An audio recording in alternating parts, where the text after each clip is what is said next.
नमस्कार दोस्तों, संघर्ष पीतमपुर जॉब में आपका स्वागत है। इस समय हम कुछ प्राइवेट कंपनी से कुछ कमेंट आ रहे हैं। जी हाँ, प्राइवेट कंपनी से कुछ कमेंट आई है, उनका हम संशोधन करने वाले हैं। फर्स्ट कमेंट आई है, साईं जी कह रहे हैं सर कंपनी में जॉब ऑन रोल जॉब है क्या? मतलब इनके कहने का मतलब है कि कंपनी डायरेक्टरी परमानेंट रख रही है क्या? तो ये जो साईं जी हैं, तो इनके लिए मैं ये रिस्पॉन्स करना चाहूंगा, इनके लिए गाइडलाइन जारी करना चाहूंगा कि अगर आप चाहते कि आप ऑन रोल भर्ती होना चाहे कंपनी में, सो आपके पास एक्सपीरियंस होना बहुत ही जरूरी है। इसके लिए खासकर आपको 5 से 6 साल का आज एक खास एक्सपीरियंस होना चाहिए, तब आपको कंपनी परमानेंटली रखती है। ठीक है ना? ऐसी कंडीशन में आप परमानेंटली अप्लाई कर सकते हैं। अच्छा, अब अपन को अप्लाई कहाँ करना है? जैसे कि आपको फार्मा डी फार्मा किया है और आपने काफी एक्सपीरियंस है आपके पास 5 से 6 साल का, अगर हम बात करें 5 या 6 ईयर्स का, आपके पास काफी अच्छा एक्सपीरियंस है, डी फार्मा वी फार्मा किया है, तो आप फार्मा कंपनी में अप्लाई कर सकते हैं। ऑन रोल भर्ती होती है बहुत सी कंपनियों में, खासकर हमें पता रहना चाहिए। ठीक है ना? इसके लिए क्या होता है, कई कई बार ऑनलाइन पर भी हम जारी कर देते हैं, बहुत सी कुछ लिंक्स रहती हैं, कुछ ऐसे ऐप्स रहते हैं, पर कुछ डायरेक्टली कुछ पीतमपुर में कुछ बंदे रहते हैं, कई चैनल्स के द्वारा भी पता चल जाता है कि इस कंपनी में परमानेंटली भर्ती है। सो जब भी भर्ती होती है, जैसे कि हमने कुछ पिछली वीडियो डाली थी, तो वहां पे ऑन रोल रखा जा रहा था, तो ऐसी कंडीशन में आप अप्लाई कर सकते हैं। ठीक है ना? आप सेकंड दिन भी जाकर उस कंपनी में ट्राई कर सकते हैं। जैसे कि अभी मैंने यहाँ पे कुसुम कंपनी का डाला था, वहां पे ऑन रोल बहुत से लड़कों को रखा रहा था जी दोस्तों, तो वहां पे बहुत से ऑन रोल लोगों को रखा जा रहा था। सो वहां पे आप ट्राई कर सकते हैं सेकंड दिन पे। जैसे फर्स्ट में मैंने वीडियो डाली, सेकंड पे आप रिज्यूम सबमिट तुरंत कर दे इस कंपनी में जाकर, बिना सोच समझे गेट पे पहुंच जाए। क्योंकि बहुत से लोग, जैसे उस समय 50 लोग, बहुत से 50 लोग की बात करें तो वहां पे मौजूद थे, और 10-22 लोग का सिलेक्शन हुआ था। उन 22 का भी अंदर अब इंटरव्यू होना था। ठीक है ना?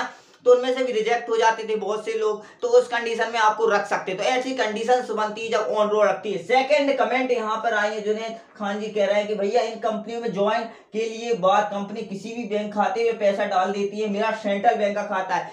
सो आप किसी भी बैंक में, जी आप किसी भी बैंक का खाता आप अप्लाई कर सकते हैं। ऐसा कुछ नहीं है कि आपके पास सेंट्रल बैंक का खाता है आपके पास, ठीक है ना, तो आपको यहाँ पे बैंक कंपनी पेमेंट नहीं डालेगी। किसी भी बैंक का आपके पास जो है आप वो सबमिट कीजिए। और कुछ कंपनियां ऐसी रहती हैं जो खुद ही अपना खाता खुलवाती हैं। जी हाँ, जैसे कि हमने पिछले बार क्या हुआ था, यहाँ पे 2 मंथ पहले ये कंपनी ज्वाइन की हुई थी, MTL मांस कंपनी। सो अगर हम बात करें उस सिचुएशन में, तो उन्होंने कंपनी ने खुद ने HDFC का अकाउंट खोला था। सो बहुत सी कंपनी दोस्तों ऐसी रहती हैं कि वो खुद कंपनी अपने मतलब खुद कैंडिडेट का खाता खुलवाती हैं, और वहां पे 0 रुपए बैलेंस, 500 रुपए, 1000 रुपए से खाता खुलता है। सो वो कंपनी उसके लिए रहता है। सो इसका कोई डिस्कशन नहीं है कि हमारे मन में कोई हिचक नहीं रहनी चाहिए। क्या कोई हिचक नहीं रहती कि मेरा सेंट्रल बैंक का खाता है, मेरा कैनरा बैंक का खाता है, पंजाब का खाता है। सो आप जो भी आपके पास बैंक हो, आप वो मतलब सबमिट कर सकते हैं। ठीक है ना? उसके आप फोटो का भी सबमिट कर सकते हैं। सो आपका वो चल जाएगा। ठीक है? थर्ड अपना है कि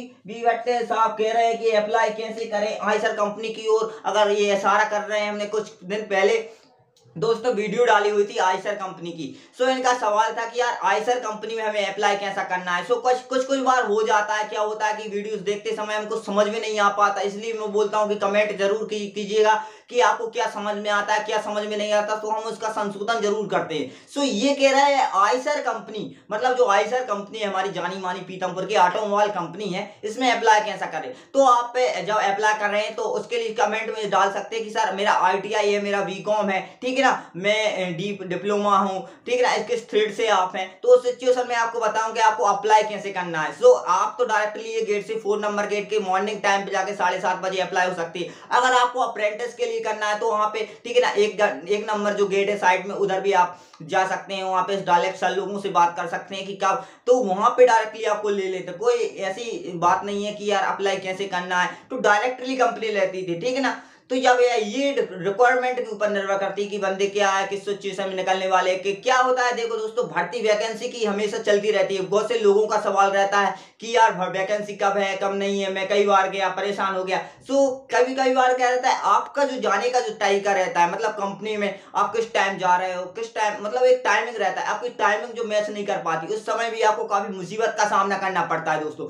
सो आप जब भी जा रहे हैं तो मॉर्निंग टाइम में ही जाए। इस समय क्या सिचुएशन बनती है कि जो हमारी शिफ्ट रहती है वो अपनी सबमिट होती है, और जो नए लड़के रहते हैं उस समय गेट पर खड़े रहते हैं। सो आप जो 7:30 और 8 का बीच का जो समय है, उस समय आप जाने जाए कंपनी, अगर आपको अप्लाई करना है किसी भी कंपनी जाए, ऑटोमोबाइल से रिलेटिव कंपनी जाए या फिर फार्मा से रिलेटिव जाए, सो इनके बीच में आपको अप्लाई करें तो ऐसे में आपको कोई दिक्कत नहीं होगी। किसी आपका जो डॉक्यूमेंट्सली क्लियर होना चाहिए, ठीक है ना, आपके बैंक पासबुक आपके साथ रहना चाहिए। उसमें जो रहता है एक मेन समस्या रहती है कि अपनी ओरिजिनल डॉक्यूमेंट्स भी आपके साथ में लेके जाएं, सो आपको बहुत ही दिक्कत नहीं होगी, सो आपको कंपनी जल्दी रख लेगी, ठीक है ना। और क्योंकि वैकेंसी इसलिए रहती है दोस्तों, मैं कहता हूँ हर हमेशा की तरह कि जो बंदे रहते हैं, अगर हम बात करें कि किसी का अप्रेंटिस हो रहा है, 1 ईयरली का हो रहा है, ठीक है ना, तो ट्रेनिंग कंप्लीट हो रही है अप्रेंटिस, तो सो न्यू कैंडिडेट की वहां पे आवश्यकता होती है। अब समस्या ये होती है कि समय अलग अलग कैंडिडेट अलग अलग मतलब मंथ में वैकेंसी होती है, तो भर्ती होती है, तो उस अपडेट में देखो कंपनी में 3-4 हजार लोग वर्कर काम करते हैं, तो किसका किस टाइम हो रहा है, आउटिंग टाइम, समझ रहे हो ना मैं क्या कह रहा हूँ, मतलब किस टाइम किसी ने जनवरी में हो तो अगली जनवरी में, किसी का फरवरी में ज्वाइन हुई तो अगली फरवरी में अप्रेंटिस कंप्लीट, तो इस तरीके किसी को 2 साल के लिए रख रहा है, ठीक है ना। तो इस तरीके से मतलब अलग अलग टाइम से बंदे निकल रहे हैं, तो उस सिचुएशन में वैकेंसी हमेशा चालू रहती है। इस सिचुएशन में तो उस पर अपन को अप्लाई करना है, इस पे अपन को अपना है क्या, अपन को जॉब चाहिए, तो ये कंडीशन अपने ऊपर लागू होती है कि यार अपन को जाना है, क्या है कि अपन को जॉब चाहिए, ये हमारी मजबूरी है कि हमको एक जॉब चाहिए, तो हमको खुद जाना पड़ेगा, इसके लिए कोई अपन को निमंत्रण कार्ड देने नहीं आता, ठीक है ना। तो ये है चौथी कमेंट हमारे यहाँ पे होती है बंटी सोलंकी जी कह रहा है प्रोडक्शन डिपार्टमेंट में क्या अंतर रहता है। सो मतलब क्या बेहतर रहता है, ऐसा कुछ कमेंट इनका किया हुआ था। सो यार प्रोडक्शन भी बढ़िया डिपार्टमेंट है, ऐसा कुछ नहीं है कि आप किस डिपार्टमेंट में काम कर रहे हैं, आपको किसका एक्सपीरियंस ज्यादा है, आपको लेना किस। तो प्रोडक्शन एक पिछली वीडियो में हमने संतलाल जी का इंटरव्यू लिया, तो उन्होंने काफी अच्छे से समझाया और आपको समझ में आया। आपको संतलाल वाली वीडियो अगर आप देखें तो काफी उनको एक्सपीरियंस रहा, प्रोडक्शन के सुपरवाइजर रहे, 3-4 साल की अगर हम बात करें, काफी तगड़ा एक्सपीरियंस उनके पास रहा, 40-50 बंदे को वो हैंडल करते थे, उस समय काफी अच्छी कंडीशन रही, प्रोडक्शन निकलवाते थे, हार्नेस बनती थी मदरसन में। सो उनके हम ना जो एक्सपीरियंस वाले बंदे होते हैं दोस्तों, हमेशा उनका इंटरव्यू लेते हो ताकि आप तक को ये चीजें सही समझ में आ सके, ठीक है ना। तो प्रोडक्शन वही है कि यार जो अपना मटेरियल है उसको अपने मतलब बनवाना, उनके सही तरीके से क्वालिटी पर विशेष ध्यान रखना, और लोगों से उनको काम करवाना। सो ये एक जो प्रोडक्शन डिपार्टमेंट की अगर हम बात करें तो ये सब कार्य रहता है प्रोडक्शन डिपार्टमेंट में, ठीक है। तो डिपार्टमेंट मतलब, और ऐसा कुछ कमेंट आया था कि स्कोप किसका जाता है। तो स्कोप तो यार मैं हर बात की बात करूं कि अगर जैसे कि कुछ बंदे पहले अगर हमारी बात करें तो एसीजी कंपनी में एक बंदा भर्ती हुआ, ठीक है ना, 2 साल पहले, आज वो परमानेंट होली हो गया। तो अगर मैं कहूं कि परमानेंटली क्यों हो गया, तो उसी में काम करते करते उसने प्रोडक्शन का काम संभाल लिया, इस तरीके से संभाल लिया। आज उसकी सैलरी जो स्टार्टिंग सैलरी की अगर मैं बात करूं तो 18,000 है, ठीक है ना। तो ये फार्मा कंपनी का कमाल रहता है, और अपने ऊपर सीखने का नजरिया रहता है दोस्तों, कि हम क्या सीख रहे हैं, ठीक है ना, डायरेक्टली हम क्या सीख रहे हैं, क्या अचीव कर रहे हैं, आजू बाजू के माहौल को क्या अचीव कर रहे हैं, कितनी जल्दी हम सीख रहे हैं। सो हमारे ऊपर जो रहता है, ऊपर वाले जो सर लोग रहते हैं, किसी ऊपर वाले का हाथ रहता है, तो हमको देखते नियंत्रित करता है कि यार ये बंदा जो है बेसिकली बहुत ही काम सीख गया है और काफी लोगों को कर सकता है। सो ऐसी कंडीशन में भी हम परमानेंटली होने के चांस बहुत ज्यादा रहते हैं दोस्तों। सो ऐसी सी बहुत सी कमेंट जो है दोस्तों, आप कमेंट करके आप पूछ सकते हैं क्या सही और क्या गलत, और किस चीज में आपको ज्यादा बेनिफिट रहने वाला है। मैं आशीष नामदेव आपका स्वागत करता हूं संघर्ष पीतमपुर जॉब चैनल में। उसमें बहुत से ऐसे कुछ सीखने को आपको मिलेगा इस चैनल में, कब भर्ती है, किसमें, मैं बाहर जाके वैकेंसी का भी हमेशा डालता रहता हूं वीडियो। सो हम किसी नई कंपनी की ओर जरूर जाएंगे दोस्तों, ताकि आपको बता सके कि इस कंपनी में वैकेंसी और क्या सही है। आपको कहीं भी डाउट हो तो कमेंट करके जरूर बताएं दोस्तों। जय श्री राम।